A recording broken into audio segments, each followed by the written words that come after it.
అయ్యా నమస్కారం గురువు గారు. రండి లాయర్ గారు రండి. సార్, ఒకప్పుడు ఈ జిల్లాలోనే మీరు గొప్ప లాయరు. మీ దగ్గర శిష్యర్గం చేసే నేను ఈ స్థాయికి వచ్చాను. దయచేసి నన్ను గారు అని పిలవకండి గురువు గారు.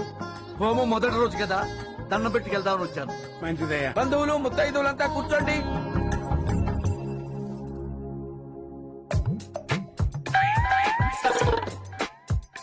హోమం వాళ్ళు జరిపిస్తుంటే ఫలితం నాకు దక్కేలా ఉందేమిటి? రే అర్థం లేవరా? అర్థం లేదు గురువు గారు, ఇదిగో స్టీల్ పళ్ళం.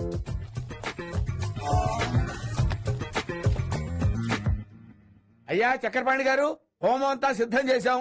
హోమం ఎవరు వెలిగిస్తారండి? మా మనవరాలు వెలిగిస్తుంది. మా రేణుక